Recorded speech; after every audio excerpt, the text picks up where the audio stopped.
Hi mga Mars! Good morning! Today is February 15. So ayan, tapos na ang Valentine's Day. So wala namang nabago, ganun pa rin ang ating buhay-buhay. Charot! So ayan mga Mars, nakapagpalit na ako ng kurtina. Ano yan, nung February 13 ako nagpalit ng kurtina. Frank Ajeva. Ang daming laruan ni Liam mo. Etong couch na to, dito yan nakalagay sa kabilang side. Tapos itong nasa center, ayan. Puno ng laruan ni Liam. Ewan ko ba dyan sa batang yan. Kahit anong ligpit mo, pag may bata talaga, hindi mo makikitang matino ang itsura ng bahay. Okay mga Mars, so ang ginagawa ni Madam Jinky ngayon ay naglilinis ng ating refrigerator. So ito yung nakalagay doon sa loob ng ating ref. Ayan, ang ginagawa ko pag maglilinis ako ng ref, yung chinechempo kung wala yung mga bata. Shout out kay Daddy Les. Ayan, ang dami niyang dalang uwi nung January 5, yung huling uwi niya. So ayan, natapat kasi mga inubo kami kaya hindi pa nakain yung iba. Ayan, yung mga nasa ref natin. Ito galing din kay Daddy Les. Ayan, pambaon ng mga bata. Etong nandito sa pinakapinto ng ref, hindi ko na tinanggal mga Mars. Kasi mga yan yung mga, ito yung pansangkap sa ulam.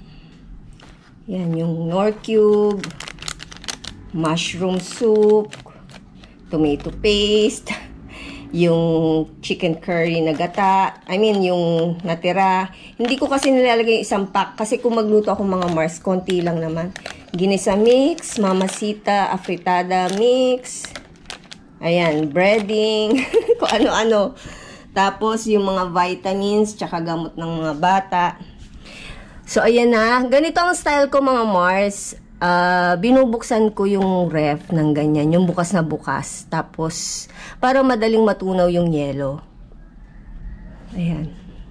Tapos, dito naman yung ating mga processed food. Nilagay ko siya sa isang kawali. Ayan, sama-sama siya. Hotdog, bacon, longganisa, cook ham, yung pork katsu, and marami pang iba. Tapos, dito naman nakalagay yung ating mga karne. Ayan. Halo-halo yan. May baboy, may manok, may isda, may hipon. Ito yung hipon. Ayan. Binukod ko yung mga karne doon sa mga processed food. Ayan. Tapos, titignan ko kung makapaggigisa ako ng Baguio beans mamaya. Ito mga Mars. Meron tayong gulay. Ito yung binili ko kahapon. So, meron tayong Baguio beans. Natutunan ko to sa tatay ko, yung Baguio beans, ikakat mo lang siya ng, yung maninipis. Tapos, sahugan mo lang ng ng baboy or giniling. So, ayan. Okay, so habang hinihintay natin na matunaw yung yelo, pasyal muna tayo dun sa likod bahay. Tignan natin yung bunga ng langka.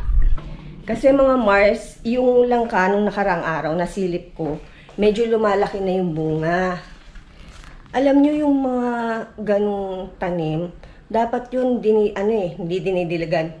Dapat yun pinauusukan para yung mga peste, yung mga parang sumisira sa bunga ng prutas, mamatay. Bago tayo pumasyal sa likod bahay mga Mars, ayan, pakita ko lang sa inyo, naglaba si Madam Jinky ng sa pinanghigaan, doormat, ayan. Tapos, ito yung mga hollow block na gagamitin doon sa likod bahay, doon sa bakod. Parang ito meron na itong nung dumating pa si Daddy Les to nung dineliver. Yes, January 14, nung dineliver yan. Bougainvillea, ayan, yung nasa sentro na yan. Tinitrim ko yan mga Mars. Ako lang ang nagtitrim yan. Napakahirap itrim kasi ang daming tinik. Pero ito, itong puno na to, ipinapaupa ko yan pag kailangan itrim. So ito, kaya ako tinitrim yung Bougainvillea kasi siya, yung humahapay siya dun sa bakod. Pag humapay siya dun sa bakod, mahihirapan na akong i-control. Alam mo yun? So, tignan natin yung, eto, bago tayo pumunta sa likod bahay. Buti na lang itong mga damo dito na ano na oh. Na sigaan na mga Mars. Ayan oh. Dati yan, Diyos ko po, halos kainin na yung buong daan sa sobrang haba ng damo. At ano, itong daan sa amin dito sa may gilid, buti walang tubig ngayon. Kasi minsan yan, kahit tirik na tirik ang araw, may baha. Meron akong tanim na kamatis, mga Mars. Ayan oh. Sana mabuhay. Pero feeling ko dapat ito nakatanim talaga sa ano sa lupa. I mean dun sa, hindi sa paso, para lumago. Tapos ito, sili yan mga Mars. Ako lang din nagtanim niya. So ito yung aking solar light. Christmas light, hindi ko na tinanggal. Sa gabi yan, maganda yan mga Mars. Dito ko nilagay. Ayan yung cord niya oh. Sa gabi ang ganda-ganda, may ilaw. Okay, so silipin natin yung aking mga tanim sa likod. Kala mo dami mga tanim talaga eh, no? Diyos ko, tingnan nyo naman yung puno namin ng ano, malunggay. Grabe, ang taas-taas na mga Mars. Grabe, no? At ito, naku, ito talagang bigay ni Lord. Ang sipag-sibag mamunga nitong aking dayap. Dayap yan mga Mars. Dayap yan. Ayan o.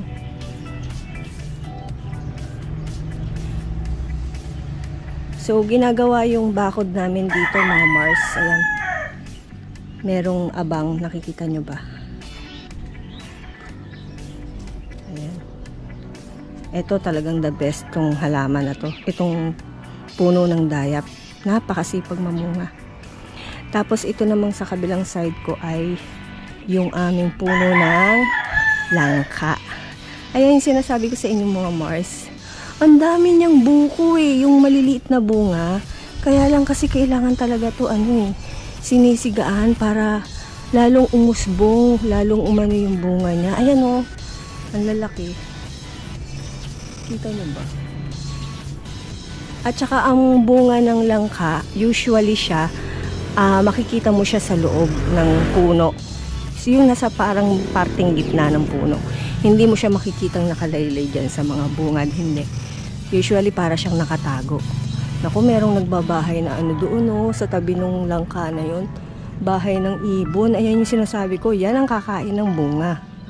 Dapat matanggal yan, wala kasi akong panungkit. Ayan oh, may ibon na nakatira oh. Ibon, maya.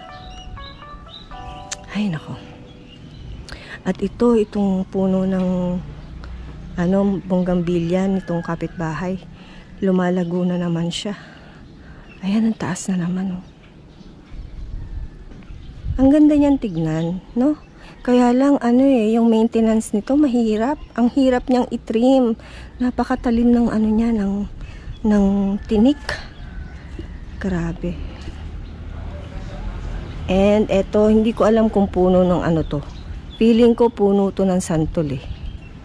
Alam nyo ba kung anong puno to mga Mars? Ganyan yung dahon niya oh, nagkakaroon ng parang putok-putok.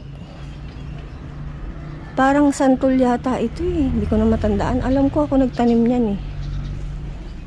Ito yung daan sa likod bahay namin na napakatarik.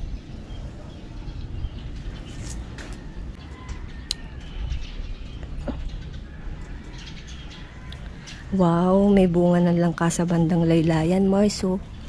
Ayun, dalawa magkadikit. Ang dami talagang bunga, Mars. Ang taas nito, Mars. Oh, grabe.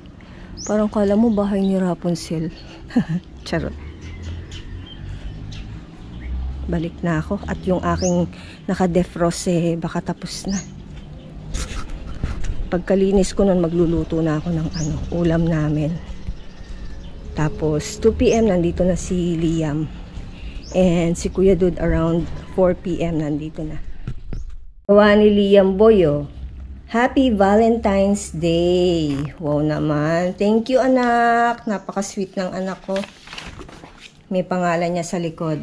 Liam or LJ. Gusto pa ang tawag sa kanya LJ. Initial. Liam Jacob kasi siya. So, ito yung isa na ginawa nila kahapon sa school. Ayan, Happy Valentine's Day. Meron niyang name, Liam. And merong small message. I love you, Mommy. Ayan, merong heart, merong flower. Happy Valentine's Day to Mommy. So, flex ko lang itong mga Mars, itong nabili kong salamin sa Shopee. Ay, hindi. Sa TikTok shop. Ayan. Alam nyo, Mars, 155 pesos lang. Ang ganda. Clear siya. Yung lens niya clear, pero pag lumabas ka, nag-iiba siya ng kulay. Nagta-transition siya ng dark. Para siyang nagiging shades. Basta ang ganda. Tsaka ang gaan, mga Mars. Ang gaang niya, tapos ang linaw niya, anti-radiation siya. Saan ka pa? 155 pesos. Meron pa siyang kasamang case, tapos yung pinakapanlinis. Ito galing sa teacher ni Liam, binigay kahapon, Valentine's Day. Ay hindi, sa kaklase niya. Shout out kay Kaden Lucas. Ayan, sa kanya galing, may pangalan. Tapos ito, walang name pero feeling ko galing yata kay Teacher May niya yan. Kung kanino man galing, thank you po. At kung nanonood man kayo, mga mommies, mga kamamshi, sa CELC na classmate ni Liam. Ayan, thank you po. And eto, flex ko lang din mga Mars. Nabili ko sa TikTok shop. Actually, lagi kami bumibili nito. Favorite ng mga bata, kutkutin. And eto, Tutti Frutti, halo-halo siya na fruits. Pag kinain nyo siya, para siyang gummy. Dried siya. Ayan o, merong mango, merong pineapple, may kiwi, may strawberry. And eto, bumili ako ng bukod na kiwi. Kasi nagustuhan ko talaga yung kiwi, Mars. Ang sarap. At saka itong, ayan, paubos na nga eh. Roasted cashew. Mas gusto ko yung roasted cashew kesa doon sa, nakalimutan ko kung anong tawag. Basta may raw, yun, raw cashew. Mas gusto ko yung roasted. And, eto, may binili pa akong bukod na dried pineapple. Ayan, paubos na. So, yun lang mga Mars. Ayan, maraming kutkutin yung mga bata, biscuits, kung anek-anek. Kasi nga, malayo ang tindahan dito sa amin. Kaya, hindi ako nawawala ng ganyan pang snack. Para pag nagutom sila, kukuha lang sila dyan. Pati candies, ayan. O, diba? Kala mo meron kaming tindahan talaga eh, no? Bumili ako mga Mars ng solar light. Ayan, hindi ko pa siya nakakabit. Ito yung pinakamalaking solar light na nabili ko. As in. Tapos, ayan yung kanyang panel. Dalawa yan. Pag nagawa na yung bakod namin sa likod, palalagay ko yan, yung mga solar light na yan. Okay, mga Mars. So, ayan, nalinis na natin yung ating ref. Ayan, ganyan lang po yung ref namin. Pang ma-G-wrap. Charot. Hindi. Kasi kami ay kukonti lang naman dito sa bahay. So, ganyan lang yung ref namin.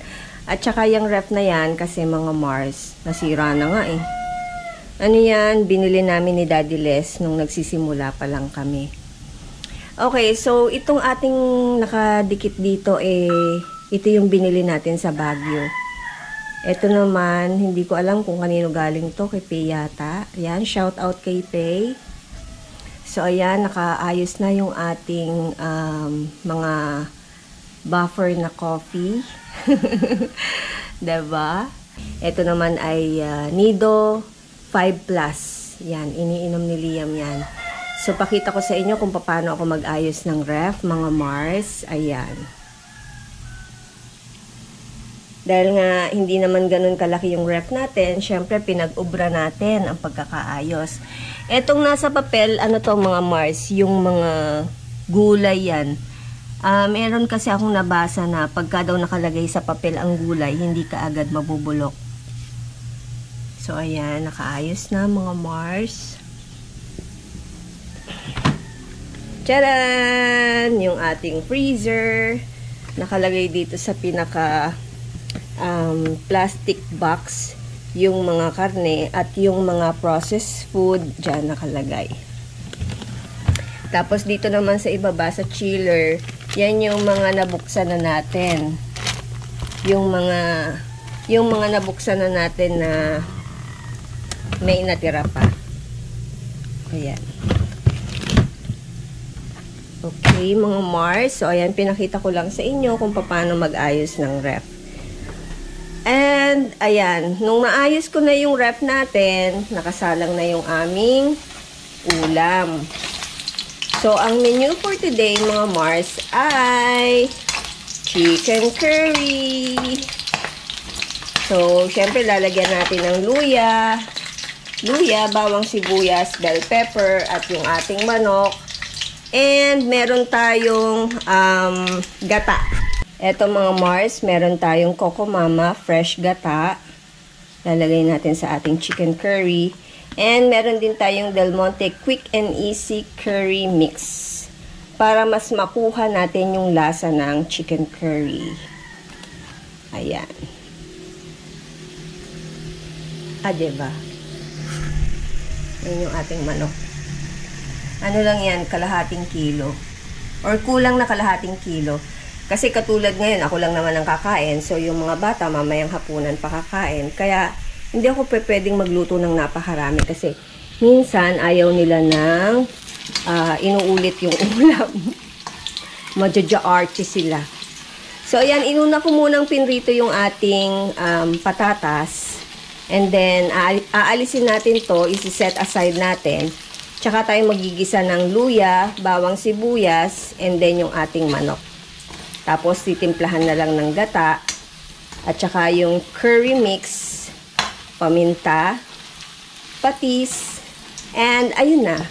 Meron na tayong chicken curry for today's video. Madali lang magluto niyan, mga Mars. Kayang-kaya niyo yan.